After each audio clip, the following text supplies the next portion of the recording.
قال عليه الصلاة والسلام: من سب أصحابي فعليه لعنة الله والملائكة والناس أجمعين.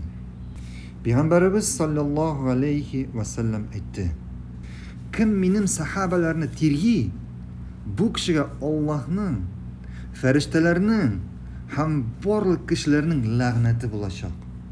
Peygamberimizin sahabeleri kim? Kim o sahabe? Allah Peygamberimizin sahabesi olşu. Kim Peygamberimizni işrattı, iman getirdi Allah'a hem Peygamberimizge. Hem şu halatda Allah karşına gitti.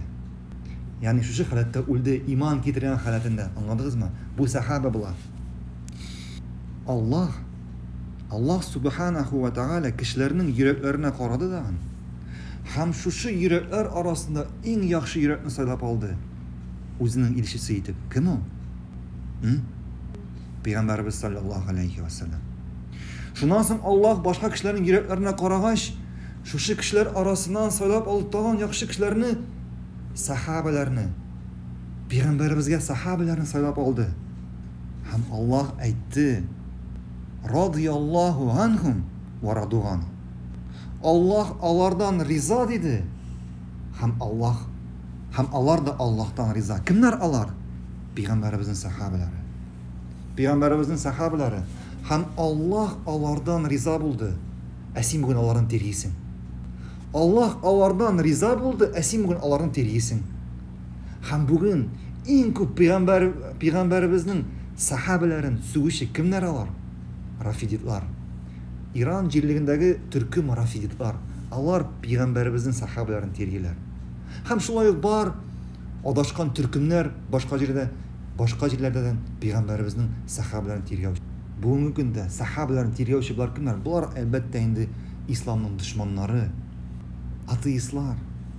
İslam dininden yırak boğan kişiler.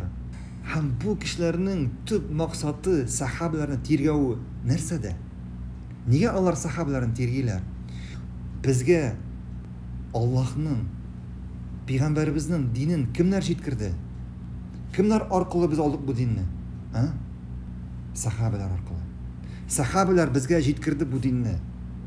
Hem Allah şulay ettirip sahabelerin tergab kişilerini dinden yere aytalar. Kişilerini dinden yere aytalar. Anladınız mı? Hem şulay yok bu Türk'ümge kirtip bular kimlerini? Galimlerini tergavuşu kişilerini. Galimlerini suguşu, galimlerini tergavuşu hem ilim taratuşu kişilerini tergavuşu kişilerini bu Türk'ümge kirtip bular. Çünkü alar dağın galimlerini tergab, ilim taratuşlarını tergab kişilerini dinden, hak dinden yere aytalar. Misal için getirip bular bizning yerliktagi qo'y bir mullalarni, qo'y bir babaylarni, mullalarni, hem türlü dinde bulmagan yangiliklar kirituvchilarga. Hem bular bugün birer yosh yigit o'qib qaytar ekan, o'qib qaytib din, haq dinni tarata boshlar ekan, ular narsa deydilar? Bu adashqan deb, bu vahabit deydi. Bizning jamiyatni taratuvchi deydi. Bizning oraga fitna kirituvchi deydilar.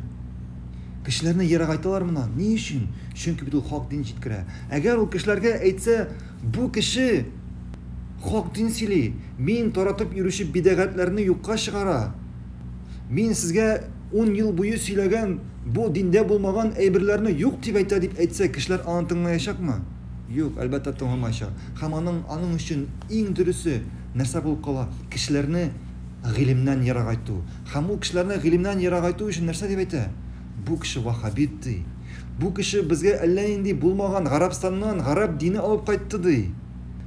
Bizde bulmagan bizning gadatga, bizning babaylar işlemegen yana din kiritdi bizge di. Kişilerini şulay ettirip ilimden yere ayta, hak dinden yere ayta.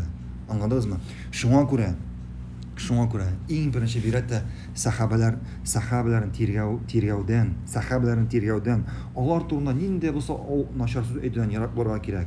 Çünkü biz okuduk kimler sahabelerin terli, Allah'ın barlık feriştelerinin, barlık kişilerin lağneti ulaşacak. Şolay galimlerini tergavdan, hem ilim taratuşlarını tergavdan, sugudan, Allah turunda нинди дә булса начар сүз әйтүдән ерак булырга кирәк.